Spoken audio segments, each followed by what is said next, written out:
the nature of your emergency?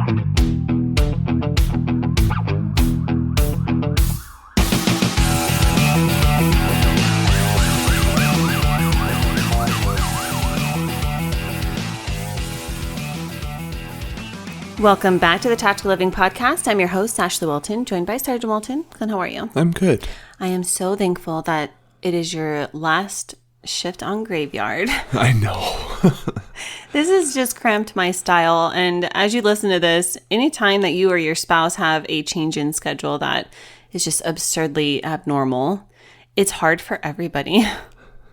Especially in the first responder realm, it's something that, it's thrown our way on a regular basis. It's tough, and it's definitely something challenging to be able to learn to adapt to. Yeah, and I have found that a lot of people just haven't understood it. They just don't get it all year long. And I'm talking about friends and family and, activities, commitments, things like that. And I kind of wanted to talk about that, but I'm going to swing it into a different format. And it's when you're more than the job and nobody else actually seems to see it. And I know that we've talked about this so much, but I feel like for you, for example, you do a great job at distinguishing who you are from what you do for work. And yet there are still a lot of people who identify you as a police officer instead of identifying you as Clint. Yeah, I think it's always a gap that we have to bridge to be able to create that differential because, especially friends and family, they go, oh, you're a police officer and that's who you are, because you almost have this image of who you're supposed to be, when the reality is if you don't identify yourself just as that, as being a cop as a regular basis, like, it's hard for them to separate. Yeah, and this isn't to discredit the importance of your job and what you do and how you show up and your morals and your character and all of the things. But, you had a lieutenant, and in my mind, like after seeing that individual's career transpire into what it did, and the path from beginning to end, not that that person passed away, but that person actually left your department. The entire time, I couldn't help but ask myself, like, wow, what are they going to do when she's gone? And what happened when she left was they just simply replaced her.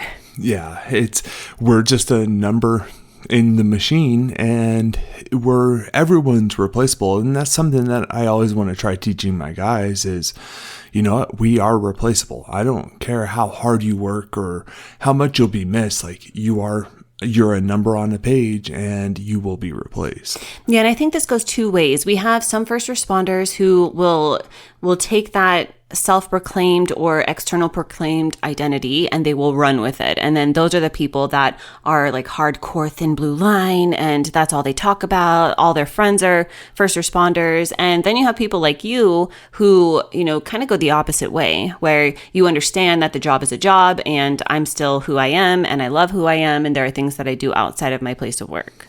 Yeah, it's creating that balance and being able to differentiate yourself from that, because if eventually, like, your time will come to an end where you're no longer a first responder or a cop, and you're not, that's not who you are. That's a fraction of what your general makeup is.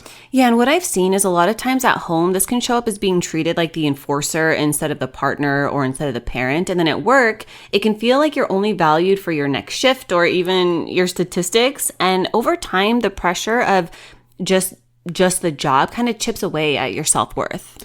Yeah, I was thinking about this just a minute ago, as like a lot of the different like details and programs that I've been a part of that, like, I've spun up into make them a bigger show almost, and make them something to where people want to be involved with it. And then when I am removed from that dynamic, it's not handled the same way. It's not treated with the same kind of respect that it once was, because you're going to have different work ethics. You're going to have different ideas, and that's okay.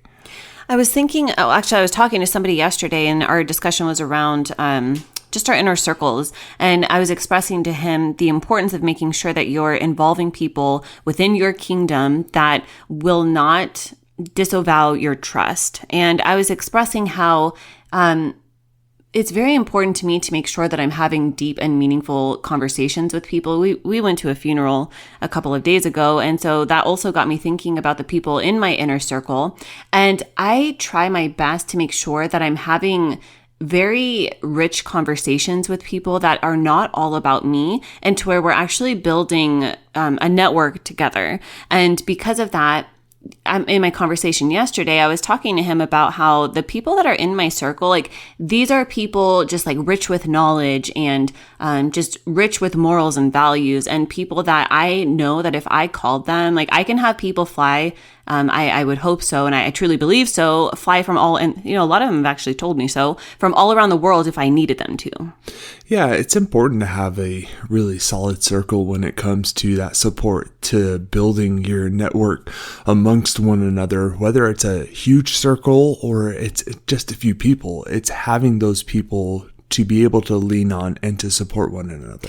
But the way that happens, and the way that you distinguish yourself from what you do for work and who you are as a person, and Clint and I, we've had this conversation a lot about the importance of making sure that you're investing in other people, right? You don't just get those relationships. Just like you can have a mom, you can have a dad, a sister, a best friend, but if you're not pouring into those people, they're just a title, just as your place of work is just a title. So it's our responsibility on a personal level too, that if we want to be seen as more than just what people see when they look at the badge or look at the uniform, it's important to make sure that we are building those relationships with people.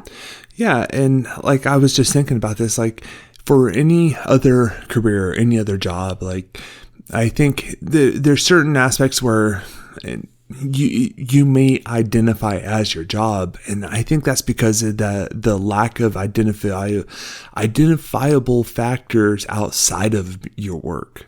There's a lot of adoration and respect that do distinguish, let's say, a police officer from somebody that works at McDonald's. And I'm not belittling the person that works at McDonald's. I'm just using that as an example, because the person at McDonald's doesn't go and wear McDonald's swag, I don't think.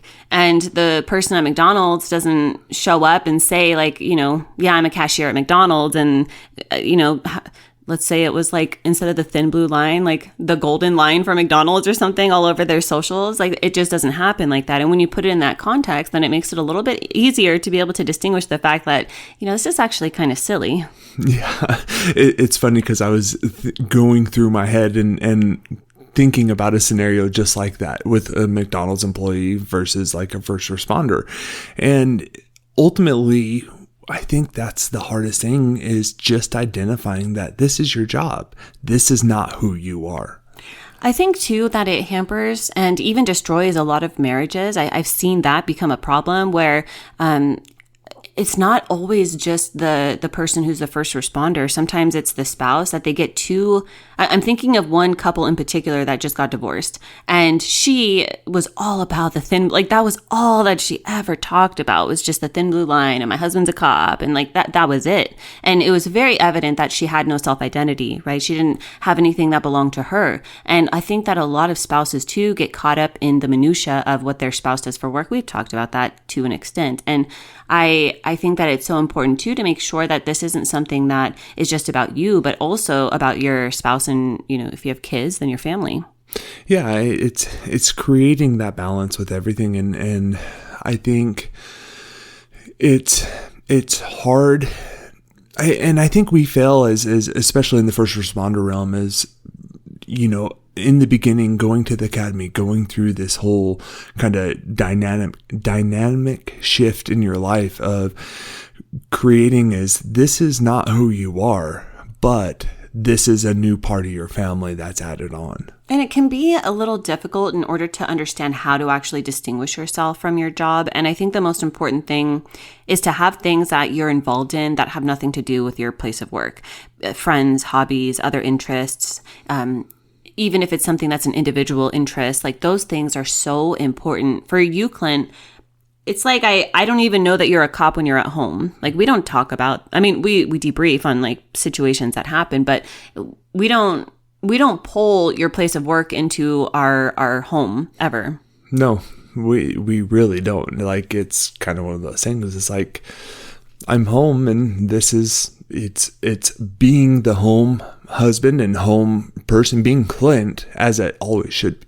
Like the extent of it, the thing that popped into my mind is getting a Christmas card from your chief. Like that's the only time that your place of work is pulled into our home. It's funny because this is like the first chief that we've actually gotten a Christmas card from. Well, I hope you've gotten some value out of today's episode. If you have, do us a favor, drop a review, subscribe down below, and as always, know that I'm sending you a long, tight hug from my home to yours.